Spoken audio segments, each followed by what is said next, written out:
តោះបងប្អូនមករៀនគូរូបប្រពុតទាំងអស់គ្នាបាទដំបូងបងប្អូនត្រូវយកกระดาษ A4 មួយបងប្អូនត្រូវចែកប្រឡោះឲ្យបាន4ចន្លោះស្មើគ្នាចន្លោះទី1ទី2ទី3ទី4អញ្ចឹងបងប្អូនពុះចំកដាលចន្លោះហ្នឹងហើយបងប្អូនចែកសងខាងដើម្បីឲ្យស្មើនឹងចន្លោះទី1ទី1ទី1ទី2ទី3ទី4ហ្នឹងឲ្យចន្លោះស្មើគ្នាអញ្ចឹងបងប្អូនគូសចឹងមកបងប្អូនមានបន្ទាត់បងប្អូនគូបន្ទាត់មកដល់ខ្ញុំគូសម្ដាយហ្មងជិលគូបន្ទាត់ស្មានអញ្ចឹងបងប្អូនលៃទៅអាចន្លោះទី1ហ្នឹងគឺឲ្យប្រប៉ាន់គ្នាបងប្អូនហ្នឹងតើពីបានប្រប៉ាន់នេះហើយនេះចាប់ដើមចន្លោះទី1ហ្នឹងយើងគូសពាក់កដាលចន្លោះទី1ហ្នឹងយើងនិយាយយើងត្រូវតែគូសពាក់កដាលចឹងបងគូតាមខ្ញុំចឹងណាហ្នឹងហើយហើយយើងគូនេះគូផ្កាយប្រពុតកន្លែងចន្លោះពាក់កដាលនេះគូលើបន្តិចមកយើងចាប់ដើមគូសជាផ្កាយប្រពុតហ្នឹងហើយចកាប្រពុតគឺនៅក្រោមបន្ទាត់ទី2ហ្នឹងហើយបន្ទាត់ទី1បន្ទាត់ទី2ហ្នឹងចឹងគូផ្កាយប្រពុតប៉ុណ្ណឹងចាំបងប្អូនលៃរៀនគូតាមហ្នឹងយើងចាប់កែប្រពុតចឹងមកពីដំបូងនេះយើងគូវាទៅគូនឹងស្រាលឲ្យនេះសិនយើងក៏អញចាប់ពឹបមកគូយកស្អាតហ្មងណាយើងគូនឹងស្រាលតិចមកយើងគូឲ្យចេញជាទម្រង់ភ័ក្ររបស់ពុទ្ធសិនមកហើយក្នុងប្រភេទពុទ្ធហ្នឹងគឺយើងត្រូវបែងចែកវាជា3ចន្លោះស្មើគ្នាតាំងពីថ្ងាសមកដល់ចកាណាថ្ងាសចកាហ្នឹងយើងលេងមិនឲ្យបាន3ចន្លោះស្មើគ្នាយើងពុះចំពាក់កណ្ដាល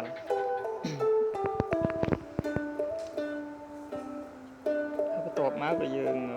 ចាប់ដើមគូសដតិជាហ្នឹងហើយបងប្អូនយើងគូសតិជាមកតិជាប្រពុតគឺយើងគូសឲ្យវែងបងប្អូនគូវែងយើងគូមកដល់នេះមកដល់បន្ទាត់ទី1ហ្នឹងបន្ទាត់ទី1ទី2ហ្នឹងទាញមកស្មើនឹងបន្ទាត់ហ្នឹងមកហើយនេះគឺជាសក់យើងចាប់ដើមគូសក់មកសក់យើងគូចេញពីតិចមកយើងបែងចែកលៃមិនchoបានបងប្អូនមើលត្រឹមហ្នឹងវាលៃពាក់កដាលពីថ្ងាសទៅលើហ្នឹងលៃចំពាក់កដាលមកសក់បាទ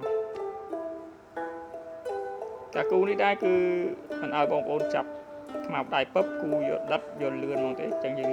ត្រូវទៅឆោតមកហើយនេះបន្ទាត់នៅប្រភេទប្រពុតហ្នឹងលើបន្ទាត់ទី2ហ្នឹងគឺបងប្អូននៅចន្លោះទី1ហ្នឹងបងប្អូនគឺត្រូវដាក់ចិញ្ចើមនៅលើបន្ទាត់ទី2ហ្នឹងហើយបន្ទាប់មកគឺយើងចាប់ដើមជាប់ចំោះហ្នឹងគឺនៅជាប់ជាមួយនឹងបន្ទាត់ទី3នៅចំចន្លោះកដាលនៃបន្ទាត់ហ្នឹងចន្លោះកដាល1 2 3ហ្នឹងហើយមាត់ប្រពុតគឺមាត់គឺយើងនៅក្រោមចំោះណាក្រោមចំោះតិចមកអញ្ចឹងចកាយើងវែងតិចមកហើយនៅមាត់នៅចិត្តចំោះមកហើយចំពោះភ្នែកគឺយើងគូសនៅក្រោមបន្ទាត់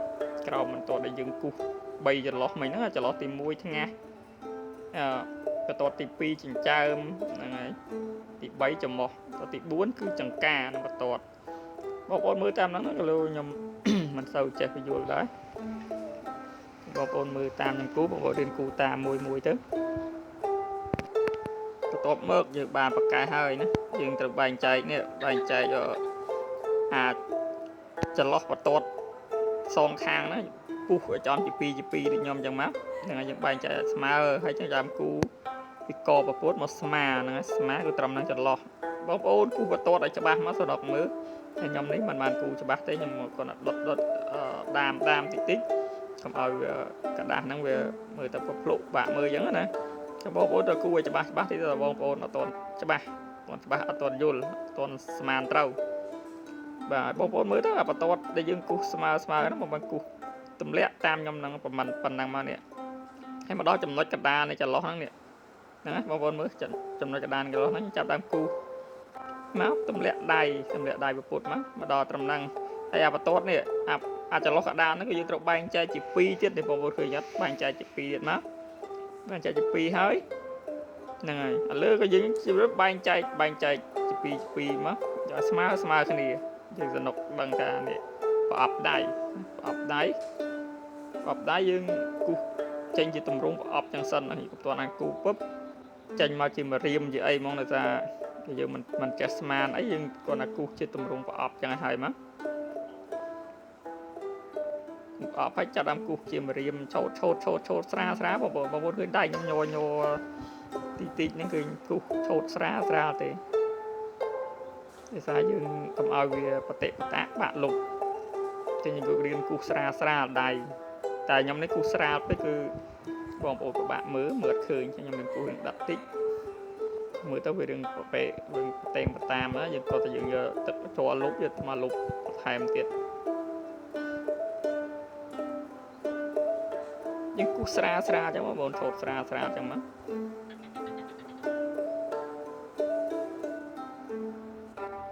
ហើយបានហើយមករៀមដៃបន្ទាប់មកយើងចាប់ដើមគូសបងចំពើណាចំពើរបស់ព្រះអង្គហ្នឹងហើយចាប់ដើមគូសមកត្រឹមមេដៃហ្នឹងមកដល់លើ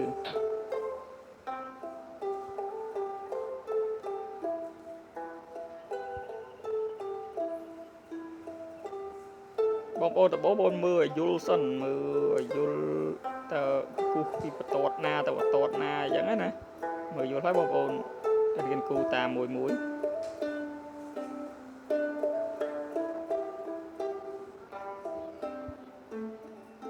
ហ្នឹងគឺកែងដៃគឺស្មើជាមួយនឹងកែងដៃមួយនេះគឺចំពាក់កដាបន្ទាត់យើង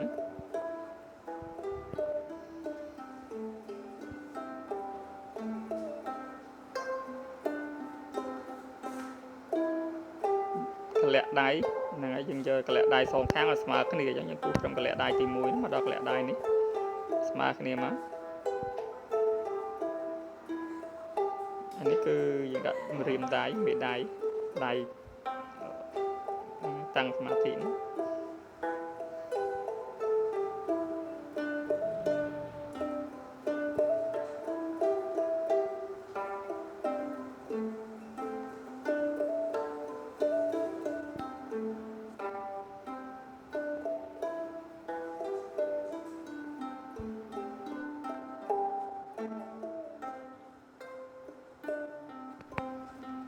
តបមកគឺយើងចាប់ដើមជាប់ខ្លួនព្រះអង្គចេញពីដៃនឹងមកហើយភ្នែនព្រះអង្គជើងភ្នែនបងប្អូនមើលពីបន្ទាត់ហ្នឹងបន្ទាត់ចុងក្រោយយើងឆោតហ្នឹងយើងមើលបន្ទាត់ហ្នឹងមកយើងគូសទាំងភ្នែនព្រះអង្គហ្នឹងយើងភ្នែនយើងលៃសងខាងឲ្យស្មើគ្នាហើយបន្ទាត់ចុងក្រោយហ្នឹងគឺយើងពុះ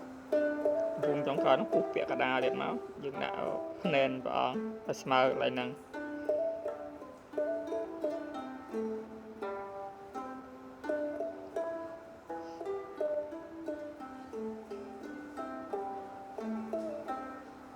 យើងគូសស្រាលបងប្អូនគូសស្រាលយើងស្រាលយើងមិនសូវលុបច្រើនបើយើងគូសដិតភ្លាមគឺយើងត្រូវលុបយកចូលលុបយកមកលុបចឹងណាយើងគូសស្រាលចឹងក៏ស្អីទេបើយើងខុសក៏វាអត់សូវជាបញ្ហាវាយើងដិតស្រាលយើងអាចគូសដិតពីលើទៅវាអាចលុបអាដិតហ្នឹងបានហើយយើងស្រួលលុបទៀតលុបទៅវាអត់ស្នាមរូបរបស់យើង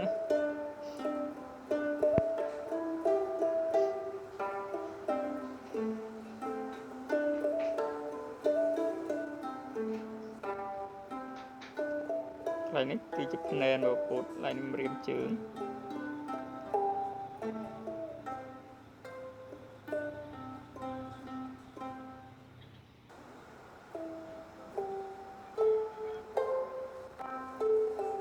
បងប្អូនកុំភ្លេចជួយចុច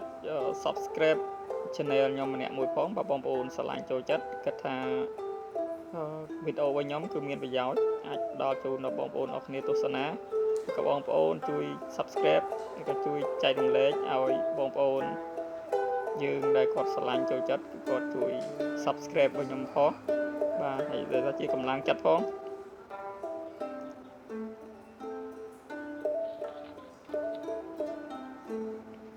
បាទតបយើងគូគុតពុទ្ធភ្នែនពុទ្ធរួចហើយបងប្អូនយើងចាប់ដើមគូស គូចឹងគឺយើងធ្វើគេបងប្អូនគឺយើងគូជាផ្កាឈូកប្រពុតគង់នៅលើផ្កាឈូកចឹងយើងទៅបែងចែកផ្កាឈូកវាជា2ត្រឹមបន្ទាប់ដែលយើងគូក្រោបវាប៉ុណ្ណឹងគឺកន្លែងផ្កាឈូកការឈូកគឺយើងគូសចឹងបងប្អូនគូសស្មើឲ្យស្មើហើយចាំយើងគូសជាស្ទប់ផ្កាចាប់ដើមគូសស្ទប់ផ្កាមកមួយមកចឹងខ្ញុំសង្ឃឹមថាបងប្អូនទាំងអស់គ្នាអាចគូបានអស់គ្នារៀនមើលហ្នឹងហើយបើបងប្អូនអស់គ្នាស្រឡាញ់ចូលចិត្តគឺបងប្អូននឹងអាចធ្វើបានហើយរៀនស្រាវជ្រាវបងប្អូនរៀនស្រាវជ្រាវព្រោះខ្ញុំចេះគូខ្ញុំស្រាវជ្រាវដែរមិនបានទៅរៀនពីគ្រូណាដែរស្រាវជ្រាវពីគេរៀមច្បងចឹងគាត់ពីគ្រូយើងស្រាវជ្រាវពីគេតិចដើម្បីយើងយកមកអនុវត្តធ្វើខ្លួនឯងបងប្អូនអរគ្នាព្យាយាមហ្នឹងហើយមើលខ្ញុំបញ្យល់ត្រួសបងប្អូនព្យាយាមគូបងប្អូនស្រឡាញ់ហើយមានអីពឹងបងប្អូនទេមានបងប្អូនជួយ Subscribe Channel ខ្ញុំអ្នកមួយផងភាសា Channel របស់ខ្ញុំគឺនៅថ្មី Channel ទូចអញ្ចឹងអត់សូវមានទស្សនាប៉ុន្មានទេចាំមានបងប្អូនយើងអ្នកឆ្លាញ់ចិត្តជួយ Subscribe អ្នកមួយផងបាទអរគុណច្រើនជម្រាបលា